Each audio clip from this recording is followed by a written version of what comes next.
Guys, अगर आपको thriller shows देखना पसंद है, जिनमें एपिसोड एंगेजमेंट बढ़ता रहे, सस्पेंस बढ़ता रहे, तो आज का वीडियो आपके लिए होने वाला है क्योंकि आज के इस वीडियो में कमाल के आपको टॉप 7 ऐसे बेस्ट थ्रिलर शोज़ बताने वाला हूँ जो कि आपको नेटफ्लिक्स पर इजीली देखने को मिल जाएँगे। तो गाइस चलिए बिना देरी के वीडियो को स्टार्ट करते हैं।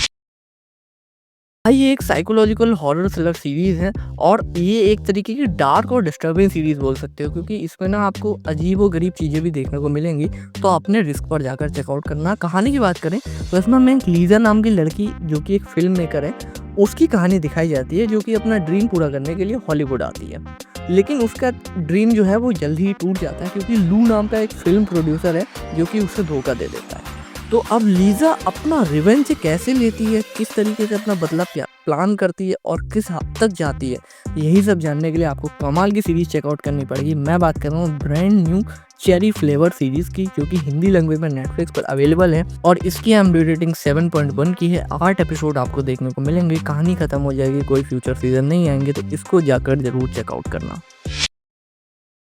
भाई साहब ये भी बहुत ही कमाल की हॉरर मिस्ट्री थ्रिलर सीरीज़ है, आई थी 2022 में। इसकी कहानी काफ़ी ज़्यादा इंटरेस्टिंग है। होता क्या है कि एक वेन नाम का बंदा होता है जो कि चीज़ों को रिस्टोर करने में माहिर होता है। तो एक बंदा उसे हायर करता है क्योंकि उसे कुछ टेप्स रिकवर करवाने होते हैं, लेकिन वो टेप्स काफ़ी ज़्यादा नाजुक होते हैं, तो उनको इजीली इधर से उधर ट्रैवल नहीं करवा सकते हैं। तो बेन ही ट्रैवल करके एक रिमोट एरिया लोकेशन पर जाता है और वहाँ पर जाकर उन टेप्स को रिकवर करने का काम करता है। लेकिन जैसे-जैसे वो उन टेप्स को रिकवर करता है तो उसके साथ बहुत ही ज़्यादा अजीबो-गरीब घटनाएँ शुरू हो जाती हैं। उन टेप्स में ऐसा क्या है, बेन के साथ कहानी में आगे क्या-क्या होता है, यही सब जानने के लिए आपको कमाल की सीरीज़ चेकआउट करनी पड़ेगी। मैं बात कर रहा हूँ आर्काइव 81 सीरीज़ की, जो कि हिंदी लैंग्वेज में नेटफ्लिक्स पर अवेलेबल है। IMDb रेटिंग 7.3 की है, तो इसको एक ट्राई आप ज़रूर से दे सकते हैं, आप बिल्कुल भी डिसअपॉइंट नहीं होंगे।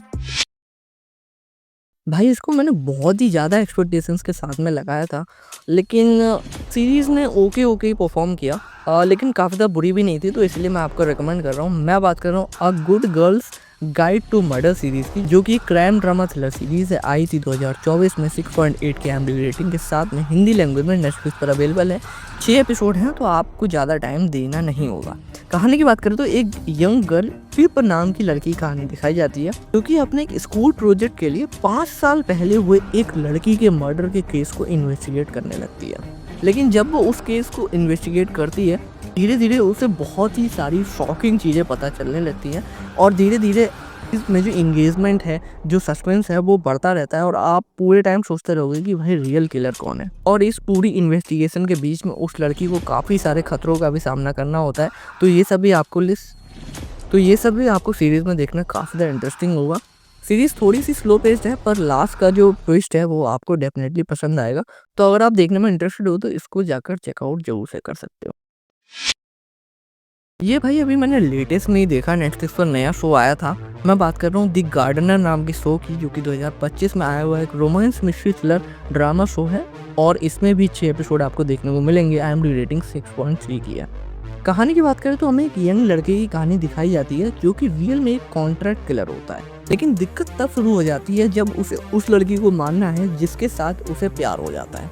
तो अब वो प्यार और कॉन्ट्रैक्ट में से किस चीज़ को चुनता है और सीरीज़ में आगे क्या-क्या होता है, यही सब जानने के लिए आपको ये कमाल की सीरीज़ चेकआउट करनी पड़ेगी। एक्सपेक्टेशंस लेकर मत जाना। ओके वन टाइम वॉच की कैटेगरी में मैं इसको रखूँगा ठीक-ठाक टाइप में। रोमांस पार्ट थोड़ा-सा कम है, लेकिन एक आध एडल्ट सीन देखने को मिलेगा और थोड़ा बहुत सस्पेंस देखने को मिलेगा, तो टाइम पास करने के लिए आप इसको जाकर चेकआउट कर सकते हैं। भाई इस सीरीज़ ने मुझे काफ़ी ज़्यादा शॉकिंगली सरप्राइज़ कर दिया था। कहानी की बात करें तो एक फैमिली की कहानी दिखाई जाती है जो कि काफ़ी बड़ा आलीशान घर खरीदती है एक बहुत ही महंगी जगह पर, जो कि ऑब्वियस सी बात है काफ़ी ज़्यादा कॉस्टली घर होता है। तो उस घर के मालिक के पास धीरे-धीरे करके कुछ लेटर्स आने लगते हैं। तो शुरुआत में तो उन लेटर्स में तारीफ़ लिखी होती है, तो जो ओनर है वो उतना उन चीज़ों को माइंड नहीं करता है। वो सोचता है भाई कोई जलन की वजह से या फिर घर की तारीफ़ करने की वजह से उसको ये लेटर्स भेज रहा है। लेकिन दिक्कत तब शुरू हो जाती है जब उन लेटर्स में काफ़ी ज़्यादा पर्सनल चीज़ें लिख कर आने लगती हैं। अब भाई हालात यहाँ तक पहुँच जाते हैं कि ओनर के और जो उस घर के लोग हैं, उनकी रातों की नींद उड़ जाती है। तो अब ये कौन बंदा है जो उनको ऐसे लेटर्स भेज रहा है और उस घर की क्या कहानी है, उस घर के लोगों के साथ क्या-क्या होता है, ये सब जानने के लिए आपको सीरीज़ चेकआउट करनी पड़ेगी। मैं बात कर रहा हूँ दी वॉचर सीरीज़ की, जो कि आई थी 2022 में। कमाल की हॉरर मिस्ट्री थ्रिलर सीरीज़ है, 8 एपिसोड के साथ नेटफ्लिक्स पर हिंदी लैंग्वेज में अवेलेबल है। IMDb रेटिंग 6.5 की है। और हाँ, बाय द वे एंडिंग में भाई थोड़ा सा ओके कर दिया था, लेकिन वहाँ तक जो पहुँचने का सफ़र है ना, वो काफ़ी ज़्यादा मिस्ट्री से भरा हुआ था। भाई इस सीरीज़ ने मेरा दिमाग हिला दिया था, बहुत ही तगड़े लेवल का थ्रिलर एक्सपीरियंस करने को मिला था इस सीरीज़ में। मुझे ये सीरीज़ नेटफ्लिक्स पर थ्रिलर कैटेगरी में काफ़ी ज़्यादा पसंद है। मैं बात कर रहा हूँ द इनोसेंट सीरीज़ की, जो कि 2021 में आई थी। 7.8 की IMDb रेटिंग के साथ में नेटफ्लिक्स पर ही हिंदी लैंग्वेज में अवेलेबल है। कमाल की क्राइम ड्रामा थ्रिलर सीरीज़ है। कहानी की बात करें तो भाई एक बंदे की कहानी दिखाई जाती है जिससे गलती से यानी कि एक तरीके से एक्सीडेंटली एक क्राइम हो जाता है, जिसकी वजह से उसे जेल भी जाना पड़ता है। तो जब भाई वो 4 साल बाद जेल से बाहर आता है तो वो सोचता है कि एक बेटर लाइफ स्टार्ट करेगा, लेकिन डेस्टिनी ने कुछ और ही सोच रखा होता है, क्योंकि वहाँ पर एक मर्डर और हो गया होता है और उसके जो क्लूज हैं, इन्वेस्टिगेशंस के तार हैं, वो धीरे धीरे उस बंदे से जाकर जुड़ने लगते हैं, यानी कि कहीं ना कहीं वही शक के घेरे में आकर दोबारा खड़ा हो जाता है। तो अब उस बंदे के साथ क्या होता है, यही सब जानने के लिए आपको सीरीज चेकआउट करनी पड़ेगी। और जैसा कि मैंने बोला भाई, आपको कमाल के लेवल का थ्रिलर एक्सपीरियंस करने को मिलेगा, तो इसको तो जाकर जरूर ही चेकआउट करना।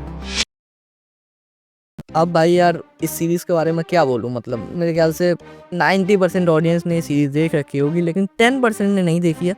भाई बहुत कुछ मिस करके बैठे हो, मतलब एक मास्टरपीस सीरीज़ मिस करके बैठे हो। जी हाँ गाइस, मैं बात कर रहा हूँ यू सीरीज़ की। इसके टोटल 5 सीजन्स हैं, 7.6 की IMDb रेटिंग के साथ में अगेन नेटफ्लिक्स पर हिंदी लैंग्वेज में अवेलेबल है। कहानी की बात करें तो एक यूही नाम का बंदा होता है जो काफ़ी ज़्यादा अच्छा खासा दिखने में होता है, यानी कि हैंडसम होता है। तो लड़कियां उसकी तरफ आसानी से अट्रैक्ट हो जाती हैं और उसको पसंद करने लगती हैं। लेकिन दिक्कत तब होती है ना भाई, जो जोई है वो जब भी किसी लड़की को पसंद करता है तो वो उस लड़की से बहुत ही अलग लेवल पर ऑब्सेस्ड हो जाता है। मतलब कि वो उस लड़की को स्टॉक करने लगता है और भी बहुत सारी ऐसी चीज़ें करने लगता है ना कि ऑब्सेशन के लेवल को भाई नेक्स्ट लेवल पर ले जाता है। तो अब वो उन लड़कियों के साथ क्या करता है, उसकी कहानी कैसे आगे बढ़ती है और 5 सीजन में हमें क्या क्या देखने को मिलता है, यही सब जानने के लिए आपको कमाल की सीरीज चेकआउट करनी पड़ेगी। और भाई यकीन मानो, आप बिल्कुल भी डिसअपॉइंट नहीं होगे, बिल्कुल एंगेजिंग है। आप एक एपिसोड के बाद दोबारा से दूसरा एपिसोड, फिर एक सीज़न के बाद दोबारा से दूसरा सीज़न, ऐसे लगाओगे। कमाल के लेवल का सिलेक्शन करने को मिलेगा। हिंदी डबिंग भी काफ़ी ज़्यादा अच्छी है, लेकिन मुझे सीज़न 1 सबसे बेस्ट लगा था। आगे के भी सीज़न अच्छे हैं, लेकिन मेरे मुकाबले सीज़न 1 बेस्ट था। तो गाइज़ यही कुछ सीरीज़ थी जो मैं रिकमेंड करना चाह रहा था भाई। अगर आप बोलोगे तो नेक्स्ट पार्ट भी बना दूँगा।